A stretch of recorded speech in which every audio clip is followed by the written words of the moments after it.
Bonjour tout le monde. J'aimerais commencer en soulignant que les terres sur lesquelles je me trouve aujourd'hui à Prévost font partie d'un territoire autochtone ancestral non cédé qui a longtemps servi de lieu de vie, de rencontres et d'échanges entre les peuples autochtones, notamment les Anishinabés.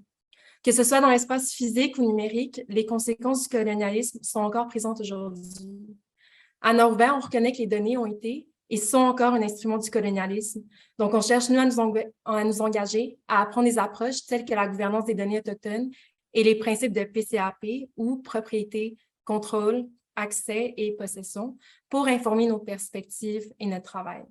Je vous encourage à vous renseigner sur la façon de devenir des alliés et à prendre en compte les risques que les données et les technologies présentent pour les communautés autochtones, comme la perpétuation de la discrimination et de la surveillance, ainsi que les opportunités comme une plus grande imputabilité et inclusion. Alors, bienvenue tout le monde dans la session « À quoi ressemble la gouvernance des données à l'ère de la santé numérique ?» Pulsar comme bon d'essai pour l'innovation responsable. Je dis particulièrement bon matin à ceux qui sont au Yukon et bon après-midi aux gens du Québec, donc Cécile et Philippe qui sont avec nous aujourd'hui. Je m'appelle Marie Plamondon et je suis analyste principale à Nord-Ouvert. Donc, j'ai longtemps œuvré dans le milieu communautaire à Montréal. Puis ça m'a sensibilisé à plusieurs enjeux comme la santé mentale, la violence conjugale, l'isolement social et même l'itinérance. Donc, moi, mon implication dans différents projets de Nord-Vert comme Montréal en commun, ça, c'est le programme de Ville intelligente de Montréal. Ça a alimenté mon intérêt pour la façon dont les villes intelligentes ouvertes et la gouvernance des données contribuent à façonner des communautés durables. Donc, j'ai fait des études en développement international à l'Université McGill et une maîtrise en politique publique internationale à la University College London à Londres. Puis dans mon temps libre, là, quand j'en ai, je participe activement à un projet de coopération bilatérale entre Montréal et Nantes pour co-créer un manifeste sur les défis numériques du futur. Puis aujourd'hui, en fait, j'ai l'honneur d'être accompagnée de Cécile Petitgon et Philippe Després pour animer cette session. Donc, juste pour vous donner un aperçu de c'est qui ces personnes grandioses qui sont avec moi, Cécile, elle est experte en gestion des données personnelles. C'est la fondatrice et la présidente de l'entreprise Datalama, dont la mission est de soutenir les organisations dans la gestion des données personnelles et la gouvernance citoyenne des projets numériques et d'IA. Elle est aussi conseillère spéciale aux données au Fonds de recherche du Québec et au Centre de recherche du SUM.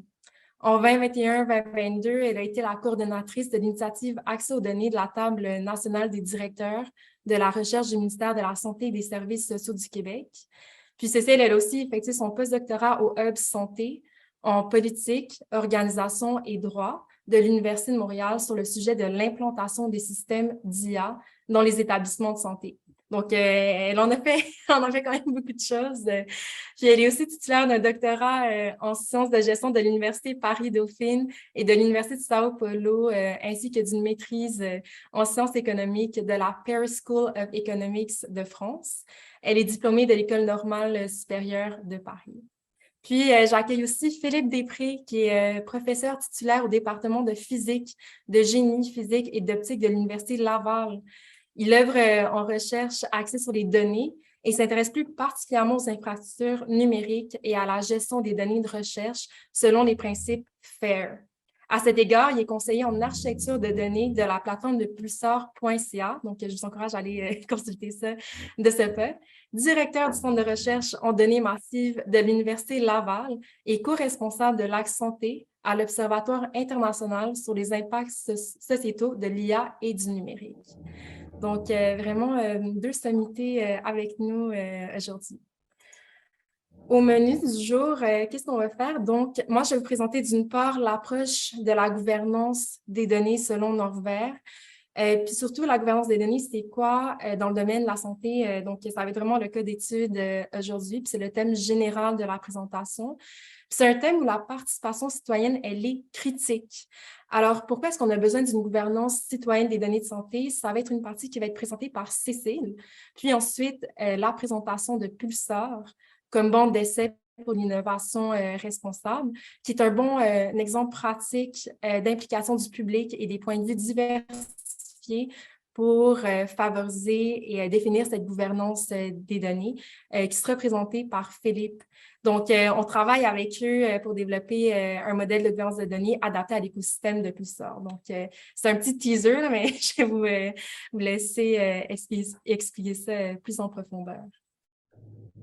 Alors, c'est quoi la gouvernance des données selon Nord-Ouvert?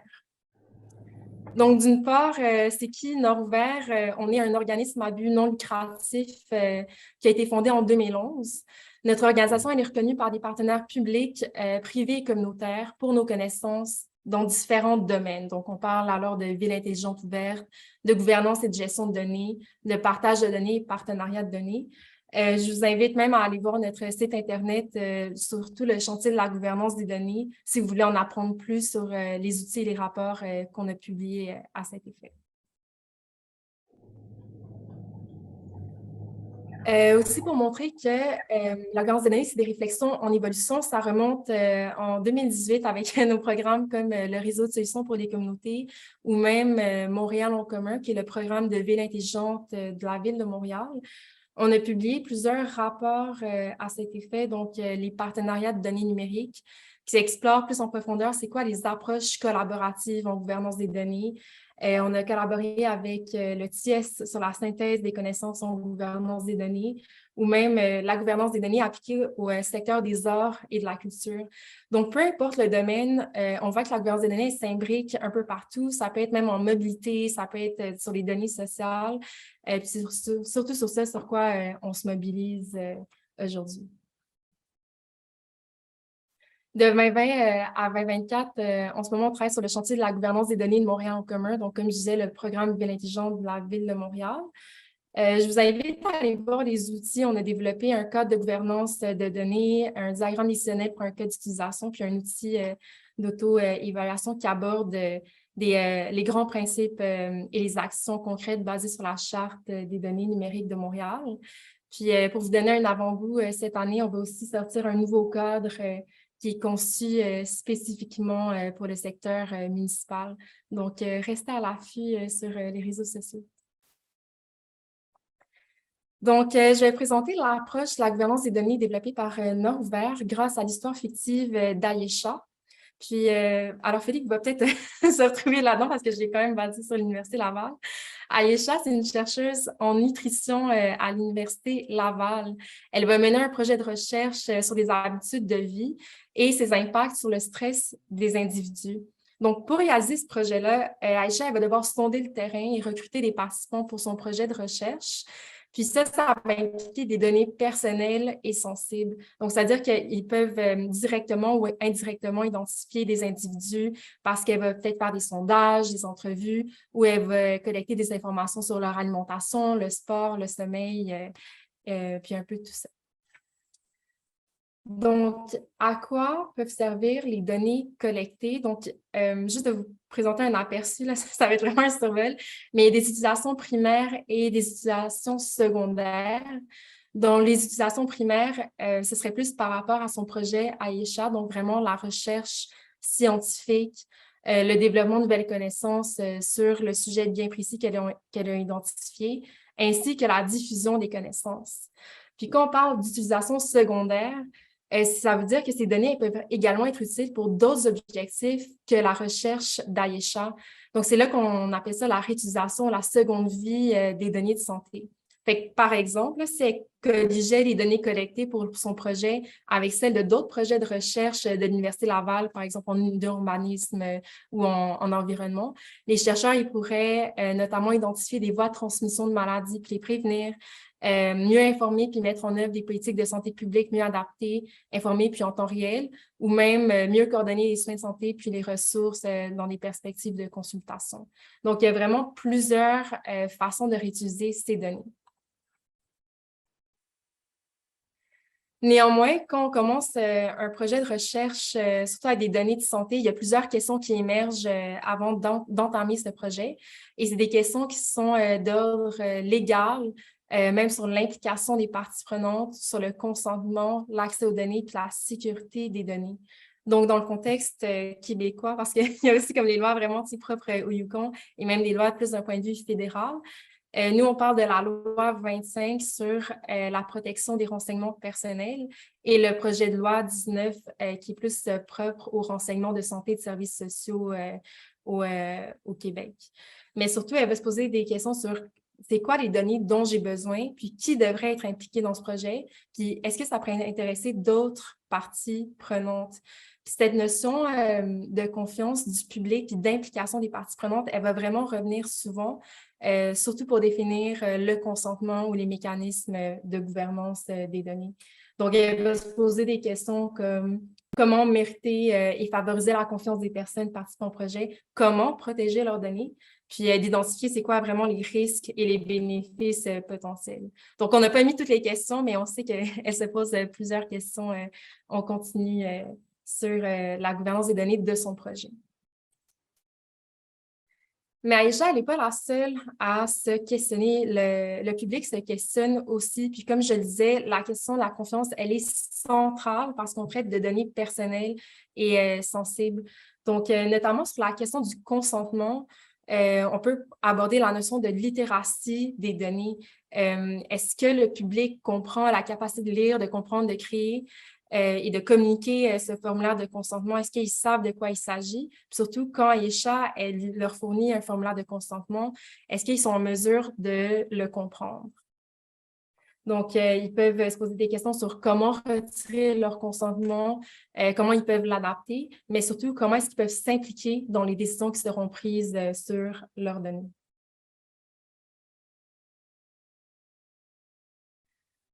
Alors, pour répondre à cette question, je vais vous présenter l'approche de la gouvernance des données de Norvèr qu'on a développée depuis plus de 4 ans au cours de nombreux projets de recherche-action. Ça va être vraiment un survol, donc je vous invite à aller voir nos outils et nos études. Donc, on parle de données construites et de valeurs potentielles. Donc, Aïcha, quand elle commence son projet, elle se rend bien compte que les données qu'elle va collecter sont construites par des êtres humains dans un contexte particulier avec l'aide de systèmes technologiques qu'ils ont créés. Ça peut être lors de collecte avec des tableaux Excel ou encore des sondages. Par contre, ces données seules, elles sont inertes puis elles ont juste une valeur potentielle. C'est vraiment les décisions qui concernent les données qui vont aller permettre de générer cette valeur. Alors, c'est là que la gouvernance des données, elle va rentrer en jeu. Elle englobe tous les facteurs qui influencent les décisions relatives aux données. Donc là, on parle de décisions relatives aux données, c'est quoi? On peut penser ou non, est-ce qu'on devrait acquérir ou pas les données? C'est quoi leur finalité aussi de les définir? Comment mobiliser certaines techniques et technologies de collecte, de stockage, de traitement et d'analyse au long du cycle de vie des données numériques de son projet. On parle aussi qu'il y a plusieurs parties prenantes qui sont certaines structurellement sous-représentées. En fait, Aïcha, elle n'est pas la seule à prendre des décisions. Il y a plusieurs autres parties prenantes qui prennent régulièrement des décisions qui vont impacter les données qu'Aïcha va collecter. Puis justement, certains sont structurellement sous-représentés. Donc, on peut penser, si on pense à l'Université Laval, le comité éthique qui pourrait avoir une influence sur la gestion des données. Donc, où est-ce qu'elles devraient être stockées, pour combien de temps, ils vont avoir un avis là-dessus. Il y a également les participants au projet d'Aïcha qui vont avoir un avis sur ça. Donc, vraiment, c'est important de la notion de faire participer au processus décisionnel les parties prenantes, puis surtout le public qui peuvent être touchés par les décisions concernant leurs propres données. Puis, on parle de structurellement sous-représentés, on parle des communautés autochtones, puis c'est important aussi de mentionner qu'il y a des communautés qui émettent leurs propres principes. Donc, je parlais plutôt des principes de PCAP, mais également les principes Fair and Care.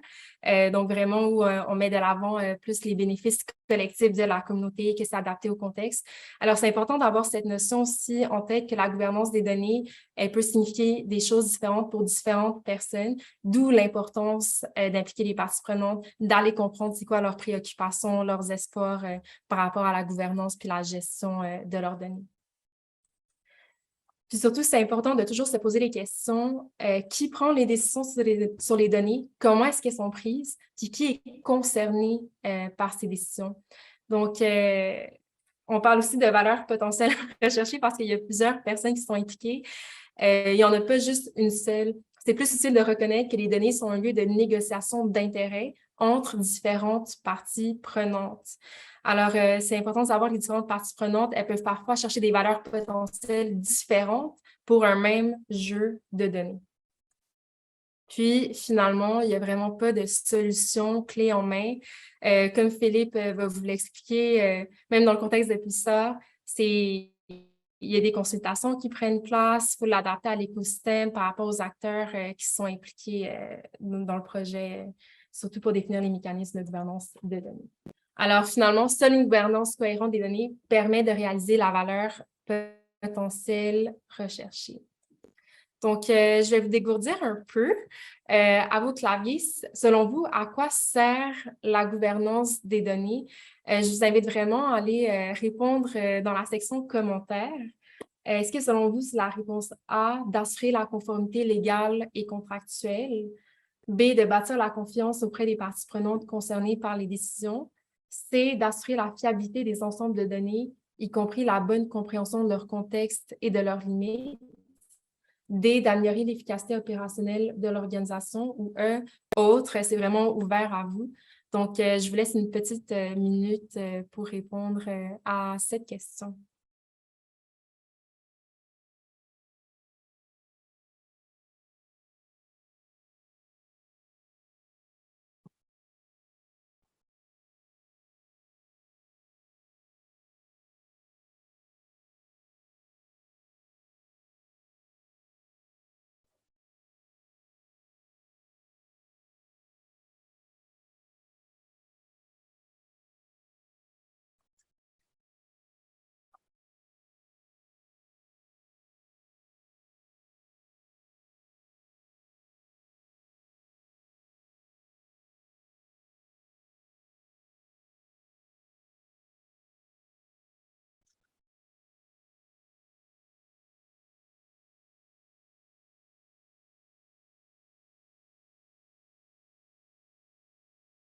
Super.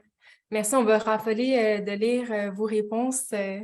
Parfois, je suis sur mon sel et je vais aller revoir ça avec intérêt tantôt. Merci beaucoup. Donc, aussi, juste de vous donner des exemples de gouvernance des données, c'est des décisions qui émergent tout au long du cycle de vie des données, donc vraiment de la préparation du jeu de données, donc de sa planification jusqu'à la fin de vie, à sa destruction. Quand on parle du cycle de vie des données, c'est vraiment l'ensemble des phases et des étapes qui permettent de gérer le flux d'un jeu de données du point de vue d'une organisation pour un cas d'utilisation particulier. Donc, ça permet de consulter et impliquer les parties prenantes dans la gouvernance et la gestion de leurs données.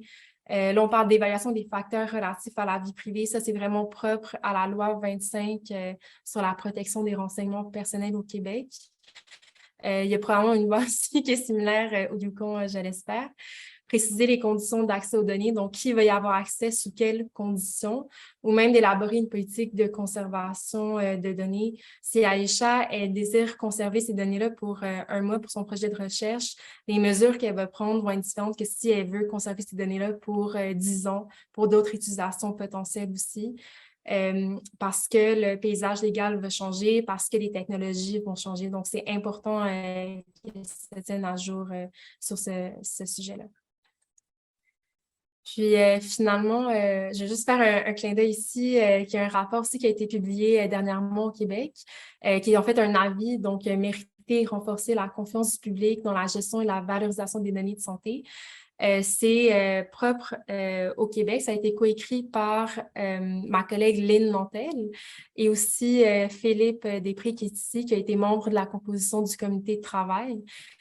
Donc, ce rapport aborde la question de l'accès aux données gouvernementales par le secteur privé et les organismes à but non lucratif, particulièrement dans le secteur de la santé et des sciences de la vie.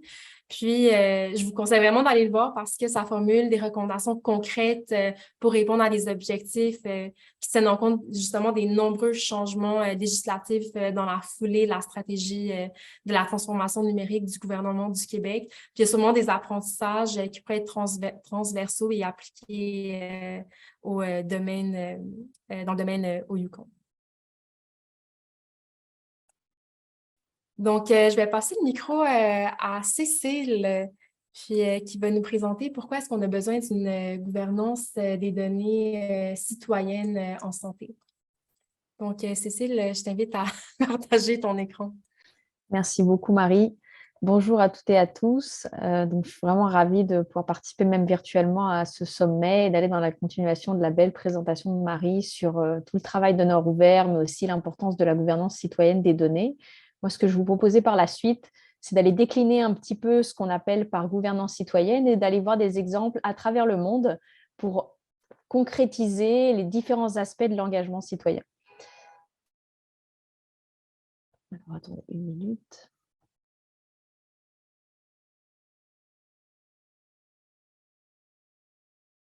Normalement, ça devrait être bon. Marie, est-ce que... Oui, c'est bon. Parfait. Merci beaucoup.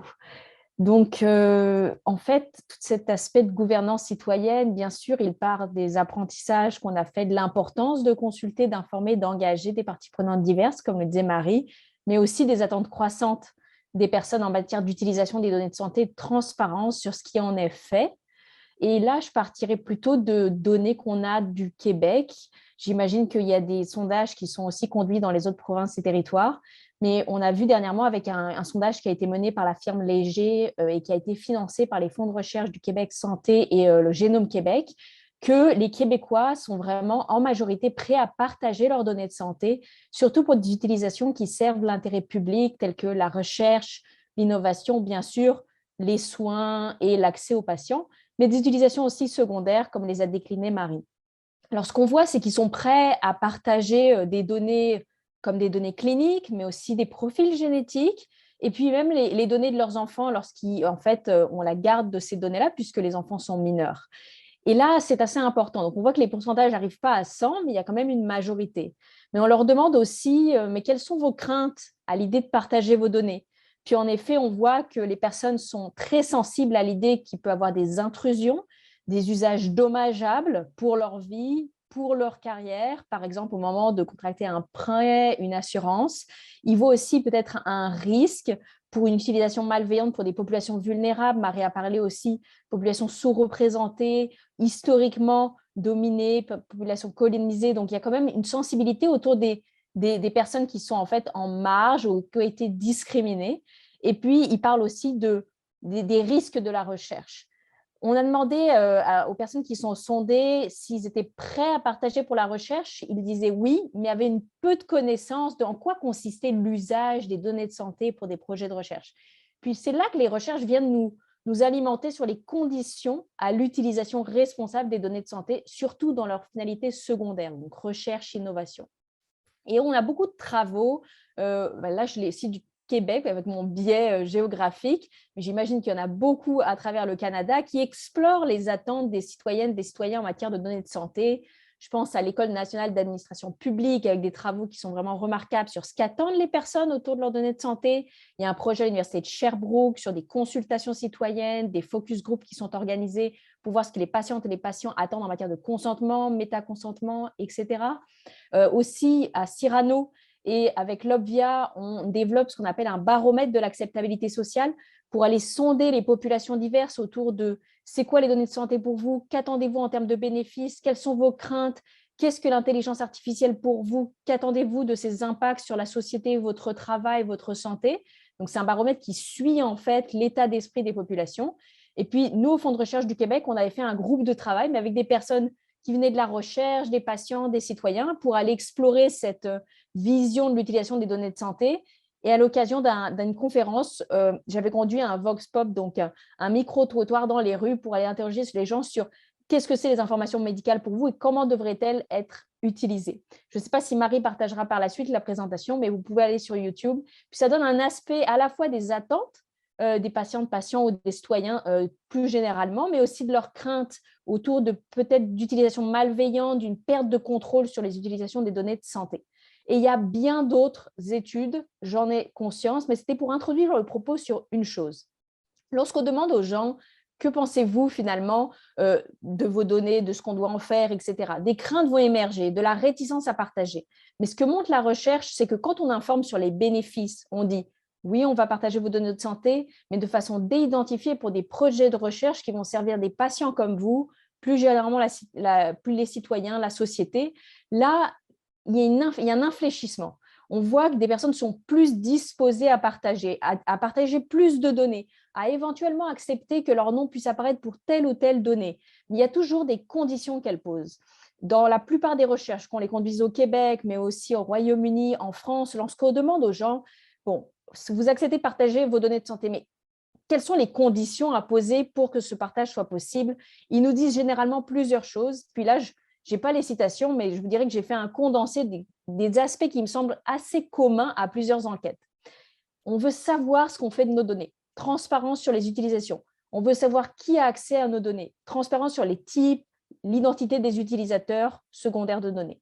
On veut aussi connaître les bénéfices. Donc, dire seulement que c'est utilisé pour l'intérêt public, ce n'est pas assez précis. Donnez-nous des exemples de projets en santé mentale, en santé physique, en santé environnementale qui utilisent les données. Donc, savoir aussi, voulez-vous partager, mais pourquoi? Et les personnes veulent garder un contrôle sur les usages qui sont faits de leurs données, mais avec des modalités plurielles. On pense d'emblée au consentement, mais les citoyens savent très bien que ce n'est pas possible, le consentement à tout va. Ils voient à un moment donné qu'ils consentent à tout sur les sites Internet et que finalement, on ne sait plus à quoi on consent. Donc, ils veulent mettre en place des systèmes de gestion et de délégation d'autorisation qui viennent remporter leur confiance. On pense aux communs de données sur lesquels ont beaucoup travaillé les équipes autour de Marie, par exemple, à Nord-Ouvert. Il y a des coopératives de données, il y a des systèmes de métaconsentement. On peut déléguer à des institutions la décision ou la fiducie de sa donnée personnelle. Donc, les systèmes de gouvernance sont pluriels. Mais autour de ça, il y a un noyau, finalement, au cœur, c'est participation. C'est s'assurer qu'on a son mot à dire sur les utilisations qui sont faites des données de santé. C'est là toute l'importance, en fait, de ce qu'on appelle une gouvernance citoyenne des données. Puis, dans la suite de la présentation, je vais essayer de décliner un peu ce qu'on entend par gouvernance citoyenne, parce qu'on s'entend pour dire qu'on doit donner la parole à chacun et à chacune, mais qu'est-ce qu'on a mis en place dans le monde, à travers les institutions, les établissements de santé, mais aussi d'autres organismes comme de financement, pour favoriser une gouvernance citoyenne des données de santé. Alors, moi, j'utilise un cadre que je trouve très riche pour décliner ce qu'est l'engagement citoyen. Il vient du Ada Lovelace Institute, qui est un institut qui vraiment a les mêmes types d'activités que Nord-Ouvert d'une certaine façon, puisqu'il produit des connaissances, des guides de pratique et vient influencer certaines politiques publiques. Nord-Ouvert, par exemple, avec Montréal en commun à Montréal. Mais Ada Lovelace Institute, il travaille vraiment main dans la main avec le National Health Service au Royaume-Uni en leur donnant des cadres, par exemple, pour la gouvernance de l'intelligence artificielle. Là, vous voyez, et vous direz, ça vient du Royaume-Uni, mais c'est en français. C'est parce que j'ai eu leur autorisation pour le traduire, mais ils ont un autre schéma dans leur publication et j'ai mis le lien dans la présentation. Ce que je trouve très riche, c'est qu'ils présentent à la fois une gouvernance en plusieurs modalités, l'importance d'informer, l'importance de consulter, d'engager, collaborer et donner du pouvoir. C'est ce qu'ils appellent la gouvernance participative des données quand ils le conseillent aux chercheurs. Vous voulez engager, regardez, il y a plusieurs modalités possibles en correspondance avec les attentes des parties prenantes. Puis, je vais vous donner des exemples pour certains ou chacun de ces modalités de participation. Alors, par exemple, quand on dit informer, il y a un exemple très, très beau qui vient des Royaumes-Unis aussi, c'est les campagnes qu'ils organisent pour expliquer aux citoyens ce qu'on fait de leurs données de santé dans le système public. En fait, ici, je vous ai mis un extrait d'infographie qui a été produit par Health Data Research UK. C'est comme l'organisme qui connecte les centres d'accès aux données de santé à travers la Grande-Bretagne, l'Écosse, mais aussi l'Irlande. Et ce qu'on voit, c'est qu'ils ont à cœur de dire à chaque fois qu'il y a une campagne pour mobiliser plus de données, favoriser le partage, la réutilisation, de dire regardez, ça va servir à telle ou telle utilisation. Et ici, toute la campagne d'octobre, c'était le jour de la santé mentale, était dédiée à ce qu'ils appellent Data-Driven Mental Health Research. Donc, regardez comme la santé mentale, non seulement au niveau des soins pour vous, mais aussi pour la recherche sur les médicaments, les interventions, peut être alimentée par des données obtenues en temps réel. Et c'était très concret, il y avait des situations très concrètes. Si vous arrivez à le retrouver sur Internet, c'était fascinant, d'éducation, de clarté, de pédagogie et de richesse dans l'information qui était communiquée. Un autre exemple aussi, autour de l'information, j'ai pris un guide qui a été développé au CHUM autour de l'intelligence artificielle, donc qui a toute sa source dans les données et qui présente un lexique, des cas d'usage, ce qu'on appelle par les biais, par exemple. Dans le milieu scientifique, c'est très évident ce qu'est un biais, mais qu'est-ce que ça veut dire en fait pour le commun des mortels? Qu'est-ce que c'est en fait une discrimination qui est produite par un jeu de données qui n'est pas représentatif? C'est quoi l'explicabilité d'un algorithme? Donc, ils viennent démystifier l'IA en santé. Et puis, le guide a été bâti à la fois par des spécialistes de la diffusion des connaissances de l'École d'intelligence artificielle en santé du CHUM, mais aussi par Aurélie Jean, qui est en fait une développeuse d'intelligence artificielle. C'est une serial entrepreneur aussi, qui vit au MIT, elle est française. Et donc, elle est venue alimenter ce guide à la fois en terminologie, en exemples et en enjeux très, très bien décrits. Aussi, quand on parle de consultation, donc un autre volet de ma gouvernance citoyenne, je prends l'exemple du débat des données qui a été organisé en Europe et qui a venu solliciter 3000 personnes à travers le Royaume-Uni, la Belgique et la France pour leur dire « Qu'attendez-vous de l'utilisation secondaire des données de santé en Europe ?» C'est une consultation qui s'inscrit dans la mise en œuvre de l'espace européen des données de santé qui vise à connecter les plateformes de données à travers les États membres de l'Union européenne. Puis elle a duré 6 mois. Ils ont fait un rapport de mi-mandat. Ils ont même créé un site internet, vous pouvez le trouver facilement, où ils disent ok, quelles sont les recommandations qui émanent de cette perspective citoyenne qui vont alimenter la structure d'un espace plus technique, plus bureaucratique, mais on veut laisser une vraie direction citoyenne. Un autre exemple, là, c'est plus pour l'engagement de la collaboration, c'est la manière dont l'Ada Lovelace Institute, dont je vous parlais, collabore avec le Royaume-Uni. Pour y aller assez rapidement, en fait, ils produisent des cadres et ici, ils ont produit en fait un cadre d'évaluation des algorithmes et de leur impact qui est très participatif. Ils partent du co-développement avec les utilisateurs finaux vers l'évaluation des impacts, le retour aux développeurs en cas de rétroaction, la mise en œuvre dans l'institution. C'est extrêmement riche. Puis, il y a énormément de guides de pratique qui émanent de ce Algorithmic Impact Assessment qui cite d'ailleurs le Canada comme exemple parce qu'on a un système d'évaluation algorithmique au niveau du gouvernement fédéral.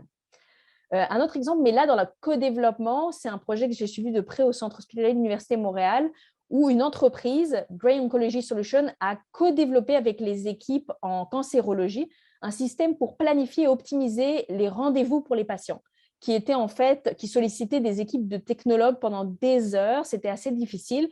Puis là, pour mieux personnaliser les rendez-vous en fonction des patients, pour s'adapter à des traitements très complexes qui peuvent avoir durant de nombreux mois, ils demandent l'aide d'un algorithme qui va aller positionner des agendas en soutien à l'humain. Et c'est en fait la logique de co-développement qui était très impressionnante. La solution n'est pas arrivée toute prête, elle a été vraiment customisée en fonction du terrain, des outils cliniques qu'ils utilisaient, de l'algorithme humain qui avait développé les technologues pour la prise de rendez-vous. Donc, c'était un très, très bel exemple. Puis, il a fait l'objet d'une présentation qui est maintenant sur LinkedIn de l'École d'intelligence artificielle en santé. Pour ne pas prendre aussi de temps sur la présentation et peut-être avoir vos questions, il y a d'autres niveaux au-dessus dans la gouvernance citoyenne. Donc, j'ai parlé informer, consulter, engager, collaborer. Puis là, qu'est-ce que ça veut dire en fait prendre du pouvoir, participer à la gouvernance? On est très inspiré dans le domaine de la santé par les comités stratégiques patients partenaires qui sont mis en œuvre dans les centres de recherche et qui viennent appuyer la prise de décision sur l'accès aux données par les chercheurs, les conditions qu'on pose aussi lorsqu'on accepte ou n'accepte pas ou on pose des abonnements à un projet de recherche dans son évaluation éthique, dans sa faisabilité, dans sa convenance institutionnelle. Donc là, le comité stratégique patient partenaire du Centre de recherche du Centre hospitalier de l'Université de Sherbrooke, il est très actif et notamment sur ces questions de données, d'outils d'information et d'explication qu'on doit fournir aux patients, sur les modalités de consentement. C'est un bel exemple d'une gouvernance qui peut se développer en recherche. Et dans le domaine des données, on a aussi pas mal de modèles très inspirants qu'on appelle les communs de données. Parmi eux, il y en a un qui s'appelle la coopérative de données, qui s'inscrit dans des principes du 19e siècle autour de l'autonomie, de une personne, une voix, de la mise en commun des ressources, de la rétribution des bénéfices et leur distribution équitable entre les membres. Et bien maintenant, on organise des communs de données. Il y en a beaucoup à travers le monde, mais là, je vous ai pris 2 exemples de coopératives de données en santé. MyData en Suisse, qui vise en fait à inciter les gens à partager avec confiance leurs données de santé pour des projets très spécifiques. Et Saluscope, qui se trouve en fait en Catalogne, à Barcelone plus spécifiquement, pour pouvoir favoriser le partage de données de santé sur des projets qui semblent importants pour ceux qui partagent ces ressources. Donc, je m'arrêterai là en parlant plus d'un niveau international. Je vous ai dit qu'il y avait une consultation européenne sur les données de santé. Aujourd'hui, ils veulent structurer un espace européen des données. Il y a de plus en plus de présentations qui sont disponibles et qui sont organisées par la délégation numérique en santé de France pour apprendre comment des pays qui ont des régulations très différentes, où les données sont cloisonnées dans les frontières, sont en train de mettre un marché commun européen des données. Eux, ils disent marché, ça ne veut pas dire qu'ils vont vendre les données. C'est en fait la perspective qu'il faut abattre les frontières pour favoriser une mobilisation responsable. Dans les années 60, les Européens se sont réunis pour partager les marchandises, se sont réunis pour enlever les frontières entre les personnes. Et maintenant, ils disent, à l'heure où on a connu la Covid, il faut favoriser, abattre les frontières pour favoriser la mobilisation des données entre des États très différents. Donc, c'est ça qui semble fascinant. Puis pour nous, au Canada, c'est sûr que c'est très porteur pour notre réflexion. Donc, Marie, je m'arrêterai là pour passer par la suite à Philippe. Je ne sais pas s'il y a des questions. Est-ce qu'il y avait des questions pour Cécile? Parce que je vois qu'il y a aussi des participants dans la salle. Ou sinon, les mettre dans la section commentaires, Mike ou Jeff. On pourrait laisser une minute de plus.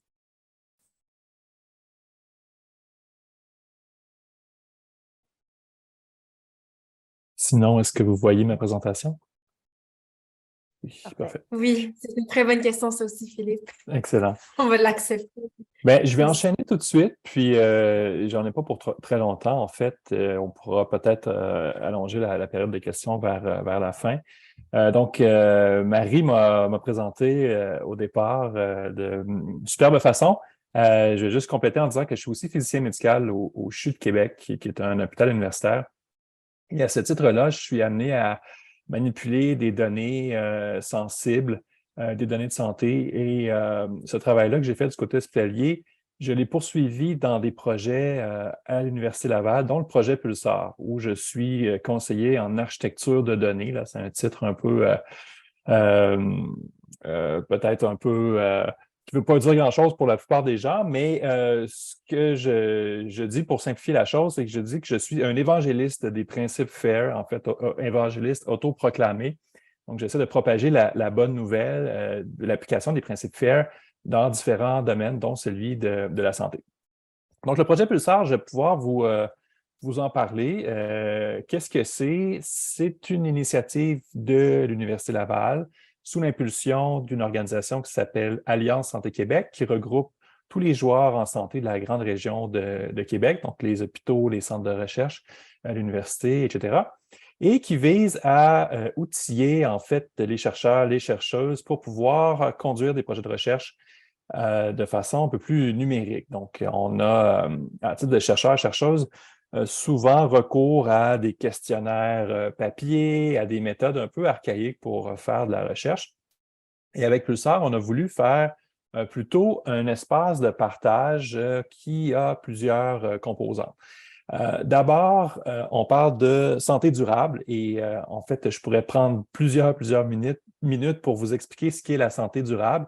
En quelques mots, c'est vraiment une approche qui considère tous les déterminants de la santé et pas seulement les déterminants classiques que l'on connaît, là, qui sont souvent de nature physique. Donc, la santé, c'est défini souvent comme quelque chose qui est un peu aussi simple que de dire ben, je suis en santé parce que je ne suis pas à l'hôpital, je suis en santé parce que je n'ai pas besoin de voir le médecin, mais ça va beaucoup plus loin que ça. Donc, la santé a des déterminants socio-économiques, des déterminants en lien avec l'environnement bâti, avec l'environnement tout court, etc. Donc, Pulsar, le thème de la santé durable veut capturer tout ça et veut propulser un paquet de projets autour de ces questions-là. Donc, ça peut toucher à l'alimentation, à la nutrition, ça peut toucher aux habitudes de vie, l'activité physique, ça peut toucher à la génétique. C'est extrêmement vaste. Mais tous les projets qui sont au cœur de Pulsar ont en commun de s'inscrire dans la thématique de la santé durable. Et santé durable, bon, je l'ai dit, c'est plusieurs déterminants de la santé, mais c'est aussi de considérer le continuum hein, du berceau jusqu'à la mort des citoyens, d'avoir une trajectoire de vie et d'analyser ça sur une perspective beaucoup plus large que simplement regarder à certains points bien précis dans l'historique des participants. Donc, Pulsar, de façon très concrète, qu'est-ce que c'est? C'est qu'on veut rassembler différentes communautés, dont les chercheurs, les chercheuses et leurs équipes, les décideurs, les intervenants du milieu de la santé, qui, on l'espère, pourront traduire ce qui est découvert du côté de la recherche vers des programmes, de l'amélioration de programmes existants. Et évidemment, il y a les individus et les cohortes, donc les gens qui, ultimement, fournissent des données aux chercheurs et aux chercheuses pour pouvoir répondre à des questions de recherche. Donc, Pulsar vise à rapprocher ces trois communautés-là, ces trois parties prenantes-là. Et il y a certains outils qu'on a mis en place pour faciliter tout ça, dont des plateformes de gestion de données, des outils pour capturer ces données-là, des espaces de discussion, différentes communautés, comme on va le voir tout à l'heure. Donc, Pulsar, je vous ai mis la page ici.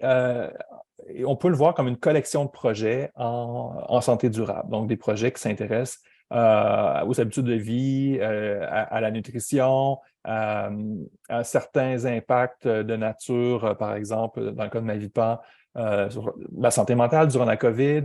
Il y a une panoplie de projets et la beauté de Pulsar, en fait, c'est qu'il y a une volonté d'offrir à chacun des projets qui participent, de leur offrir la possibilité de verser les données qu'ils génèrent dans ce qu'on appelle la banque de données en santé durable.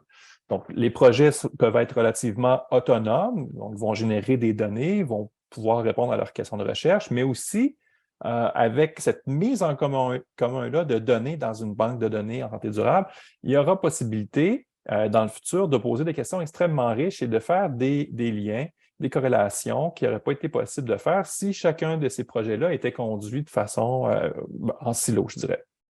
Donc ça, c'est la grande nouveauté de Pulsar, cette volonté de mettre en commun différents projets. Et ici, je vais juste mentionner que, bon, quand les participants acceptent de participer à un projet, ils vont signer, ils ou elles vont signer un consentement propre à ce projet-là. Et dans un deuxième temps, ils ont la possibilité aussi de participer à la banque de données en santé durable. Donc, ce sont deux consentements distincts et qui ne sont pas qui sont pas obligatoires. Dans le cas de la banque en santé durable, c'est une option qu'on offre aux participants. Donc, ils offrent d'offrir leurs données pour que leurs données puissent éventuellement servir à d'autres projets en santé durable, sans qu'on ait besoin d'aller rechercher leur consentement à chaque fois. Par contre, évidemment, ces projets-là qui viendraient réutiliser des données de la banque de données en santé durable devraient passer au comité d'éthique comme n'importe quel projet. Et ils devraient obligatoirement aussi s'intéresser à des questions de recherche en lien avec la santé durable. Donc ça, c'est, je dirais, un nouveau modèle et on est en train de constituer là, une banque de plusieurs milliers de participants à différents projets. Et tout ça s'inscrit en fait dans un cadre plus large. Je vais peut-être aller il manque ma diapo de cadre de gestion qui est disparu bizarrement. Ce que je voulais dire ici, c'est que en fait, chez Pulsar, il y a différents comités. Un comité des partenaires, un comité des participants, un comité directeur, un comité scientifique. Et ce qui gère au final la banque de données en santé durable, c'est vraiment le cadre de gestion. Donc, le cadre de gestion est un document officiel qui a été déposé au comité d'éthique, qui a été approuvé et qui explique en fait tous les mécanismes d'accès aux données. Et qui va en fait déterminer qui, quand et comment chaque personne peut accéder aux données pour les valoriser. Le cadre de gestion, dont l'image malheureusement n'apparaît pas là, dans ma présentation, est un truc qui est versionnable, dans le sens qu'on a mis en place une première version en 2021 avec l'objectif de parfaire ce modèle-là. Et en fait, je dirais que c'est une version 1 qui définit certaines balises, mais on est tout à fait conscient qu'on n'a pas consulté suffisamment quand on a mis ça en place. Donc, c'est surtout des chercheurs qui ont écrit ça. On n'a pas tellement consulté les autres parties prenantes, les participants. On n'a pas tellement consulté non plus les décideurs, décideuses. Et on s'est en fait engagé dans une réflexion pour le parfaire et s'intéresser à la gouvernance, comment cette banque de données en santé durable peut être utilisée au bénéfice de toutes les parties prenantes, mais aussi avec l'accord de toutes ces parties prenantes-là. Donc, pour explorer ça et pour essayer de trouver un modèle de gouvernance qui pourrait satisfaire toutes les parties prenantes, On a déposé un projet de recherche à l'Observatoire international sur les impacts sociétaux de l'IA et du numérique, qui avait un appel à projet en 2020. On a obtenu du financement pour justement peaufiner ce modèle de gouvernance-là, qui est, encore une fois, je le répète, là, une version 1 qu'on souhaite bonifier.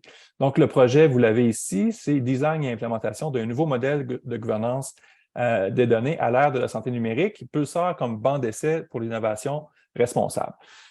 L'idée ici, c'est que Pulsar est une entité qui peut servir de banc d'essai pour justement tester de nouvelles choses en termes de gouvernance des données. Donc, vous voyez, il y a deux axes qui sont interpellés par ce projet-là, l'axe santé durable, bien évidemment, à l'Observatoire, et aussi l'axe droit, cyberjustice et cybersécurité, car quand on parle de gouvernance des données, il y a souvent des juristes qui ne sont pas loin. Okay? Donc, on en a toujours un ou deux ou trois sous la main qui peuvent nous conseiller, qui peuvent nous ramener aussi dans le droit chemin parce qu'on ne peut pas faire n'importe quoi. Il y a quand même des lois, des cadres réglementaires qu'on doit respecter, mais il y a aussi des nouvelles entités, des nouveaux véhicules juridiques.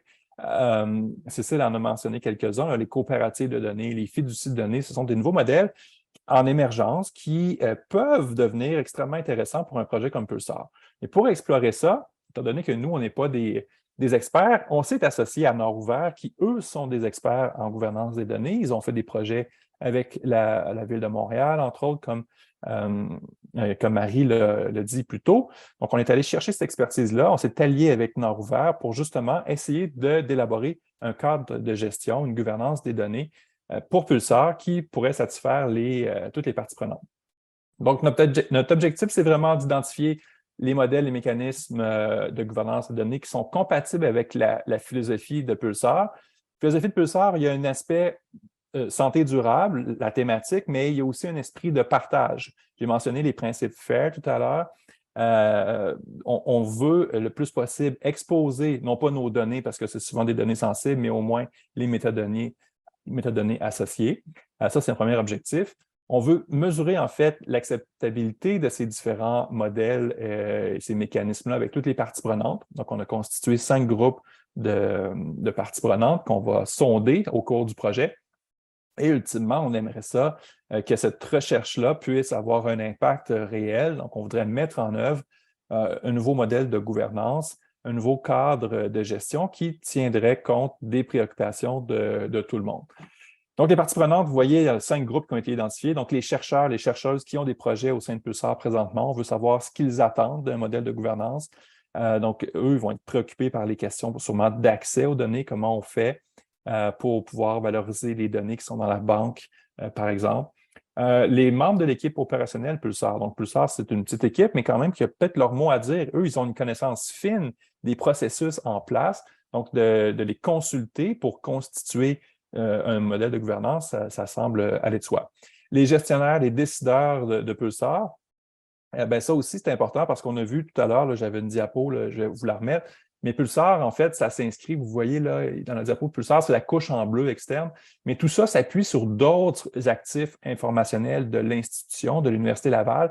Donc, tout ça s'imbrique dans un cadre, il y a des règlements, des politiques de l'Université Laval qu'on doit aussi inclure quand on parle de gouvernance des données de Pulsar. L'Université Laval a été aussi soumise à des prérogatives qui viennent d'instances supérieures, comme les bailleurs de fonds, les fonds de recherche du Québec, entre autres, qui ont aussi leur politique qui doivent être appliquées. Donc, c'est pour ça que dans les parties prenantes, il y a aussi les gestionnaires, décideurs à Pulsar et Université Laval.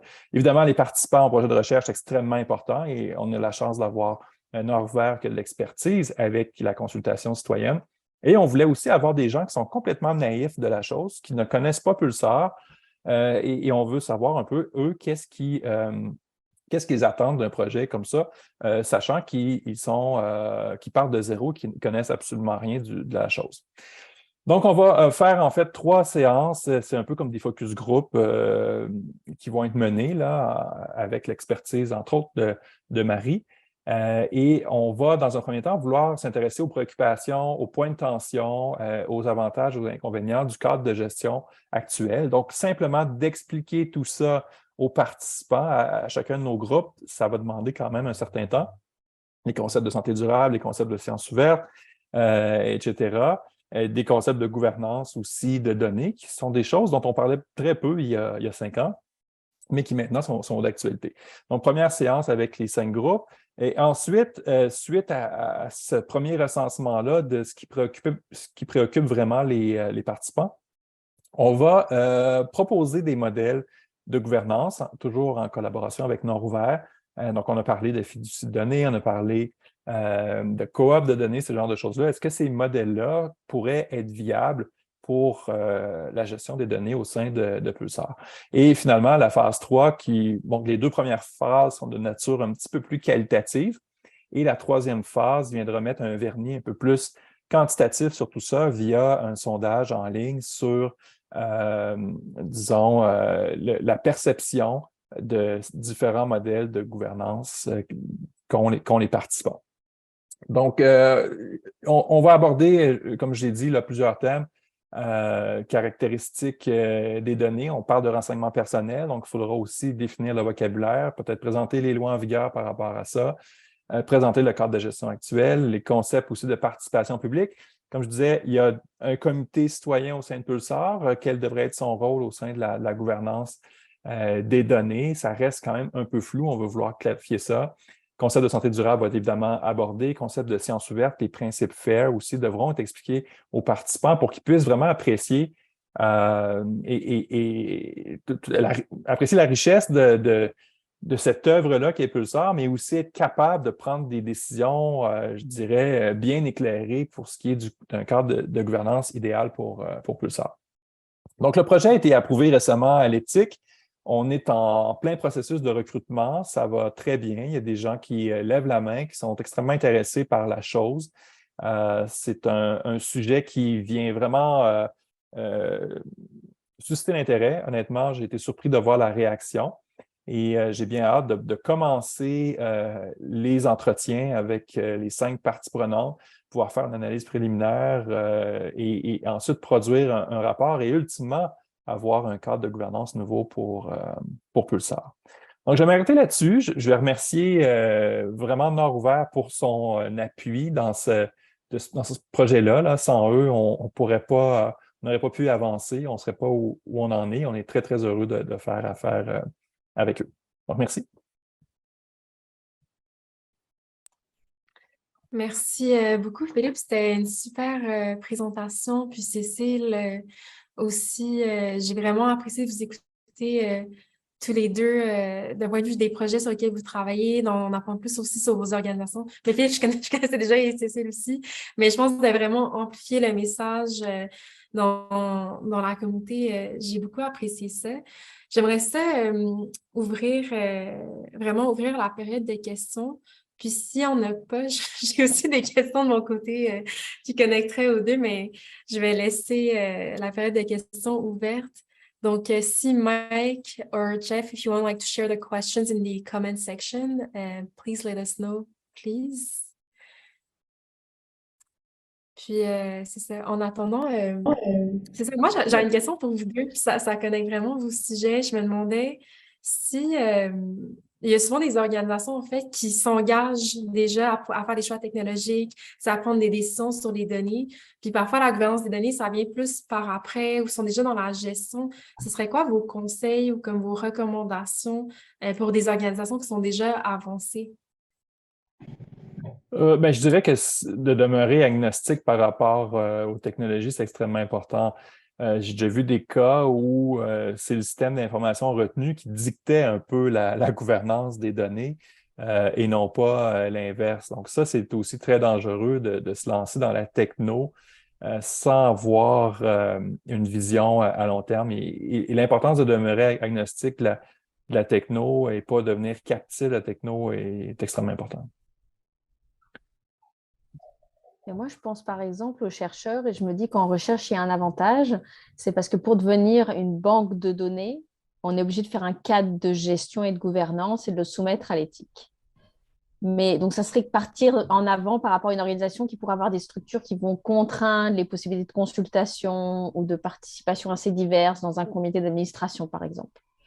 Par contre, une chose que j'observe, puis peut-être qu'après, je pourrais me tourner vers Philippe pour une réponse, c'est qu'aujourd'hui, des banques structurées ne sont pas structurées à l'ère du faire, de la science ouverte, des recommandations des organismes subventionnaires pour déposer et partager les données. Puis qu'il y a comme une contradiction chez eux entre la protection des données personnelles et la nécessité ou la volonté de partager. Et on dit aux chercheurs, vous devez partager, mais après on leur dit, vous devez aller chercher le consentement de personnes qui sont soit décédées, sont plus joignables, etc. Et donc ça, c'est peut-être une question, comment concilier ouverture, gouvernance citoyenne et protection aussi. Ben, c'est sûr qu'il y a souvent un malentendu par rapport aux données FAIR. C'est que les gens, quand ils entendent FAIR, ils entendent aussi données ouvertes. Euh, mais c'est important de rappeler qu'une donnée peut être tout à fait fair sans être ouverte. Donc, l'important, c'est de pouvoir exposer les métadonnées, donc de dire au reste du monde ce qu'on a comme actif informationnel, avoir un contact pour que ces données-là puissent être valorisées suite à des approbations éthiques. Et ça, c'est toujours possible parce que les mécanismes existent. Ils sont complexes, ils sont nombreux, mais les mécanismes existent pour pouvoir venir valoriser des données sensibles de santé, même si on n'a pas le consentement des participants, même si on n'a pas, même si ça devient, même si c'est difficile d'obtenir ce consentement-là. Donc, de ce côté-là, moi, je pense que c'est jouable, mais il faut toujours euh, rester dans, de jamais perdre de vue, en fait, le cadre légal, le cadre légal, le cadre réglementaire.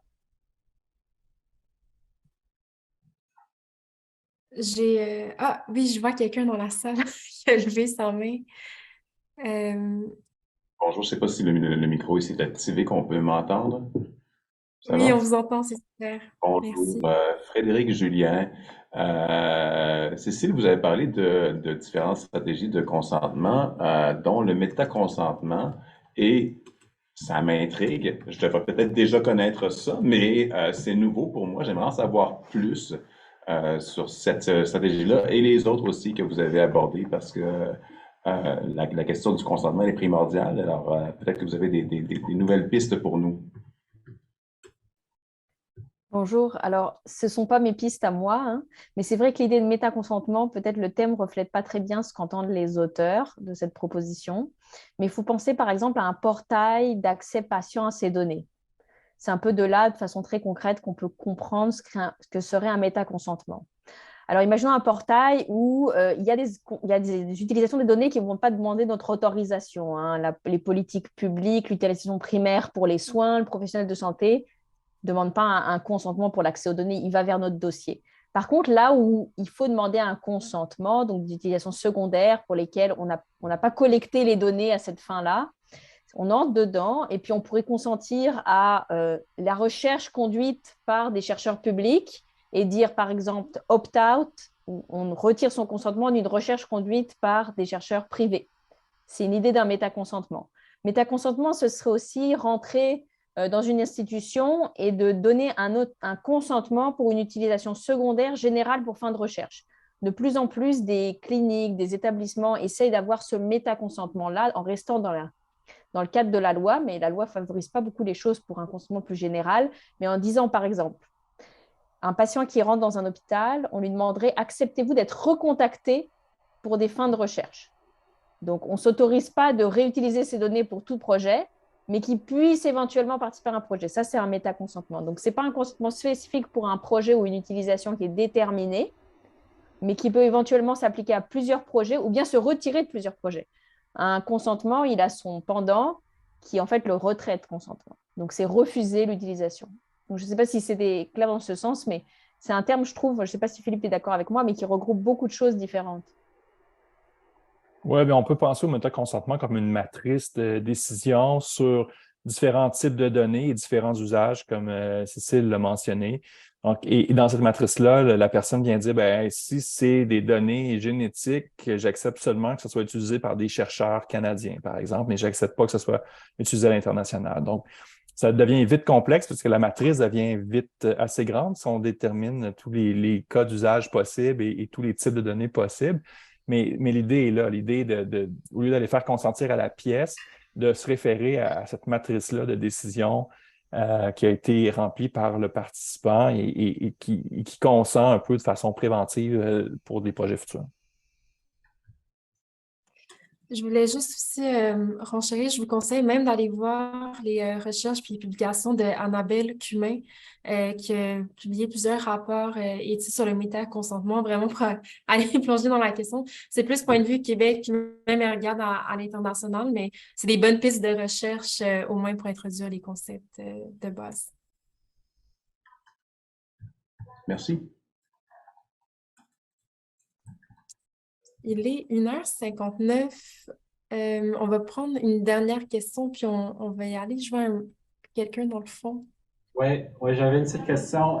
Sur le sujet de la collaboration entre les parties prenantes, comment est-ce que vous gérez ça, des relations ou le outreach? Est-ce qu'il y a un framework pour comme, établir le consentement ou les procédures qu'il y a entre les différentes parties prenantes?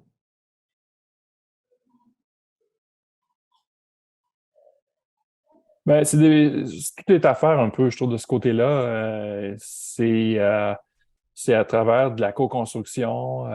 Cécile en a mentionné un exemple, là, mais c'est vraiment d'y aller parce qu'on est comme en terra incognita pour ça. Donc, je pense que tout est à bâtir pour ce qui est de ce type d'entente-là. Je ne sais pas si Marie, tu es d'accord avec ça. Mais... Oui, bien, tout est à bâtir, mais ce qu'on fait aussi, admettons, dans la communauté de pratique en gouvernance des données de Montréal en commun, c'est d'une part de co-construire les outils. Donc, c'est vraiment d'aller créer des ateliers, d'aller chercher c'est quoi les points de tension, les préoccupations, d'impliquer les gens, de le communiquer avec eux. Mais c'est aussi d'élever comme les connaissances parce que oui, on veut co-construire des outils, mais si les concepts de base sont pas déjà comme intégrés ou s'il n'y a pas une compréhension commune sur c'est quoi le droit à la vie privée, puis c'est des grosses questions, là. On a des points de vue philo, droit, juriste, techniques. C'est important au moins que dans les concepts de base, il y ait ce langage commun pour s'assurer que peu importe si tu es, comme Philippe l'a dit, dans l'équipe opérationnelle, si tu es dans les gestionnaires ou les décideurs, tu es capable de te rejoindre sur ces concepts de base, puis de décider, OK, la gestion puis la gouvernance de ces données, qu'est-ce qu'on veut en faire par la suite. Donc, ça passe par beaucoup de dialogues. Nous, c'est ça qu'on fait, des ateliers, des dialogues, d'utiliser des outils aussi d'information comme des infolettres. Moi, je vous conseille d'aller vous inscrire à l'infolettre de Data Lama de Cécile. C'est aussi une bonne façon de se tenir au courant de l'actualité puis de qu'est-ce qui se passe d'un point de vue de légal ou même des plus récentes études. Alors, c'est vraiment de diversifier les moyens de rejoindre le public et les parties prenantes. Puis, comme Cécile l'avait recommandé, il y a l'Institut Ada Lovelace qui a publié un rapport sur la gouvernance des données puis sur les façons de collaborer avec les parties prenantes parce qu'il ne faut pas voir que c'est comme une chose qui est définie dans le temps, c'est vraiment un spectre de modes d'engagement. Donc, c'est plusieurs actions puis rencontres. Mais je vous invite à nous écrire puis à connecter si vous voulez en apprendre plus sur ce sujet.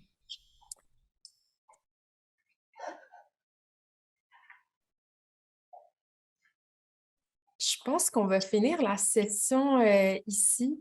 Puis, je vous remercie énormément pour votre temps. Merci à tout le monde de vous être présenté à cette session.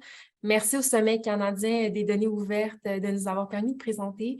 Puis vraiment, merci à Cécile puis à Philippe d'avoir donné de votre temps vraiment pour présenter votre travail, vos points de vue. Je pense que ça a été très bénéfique aujourd'hui. Merci beaucoup. Merci, au revoir. Merci beaucoup. Au revoir.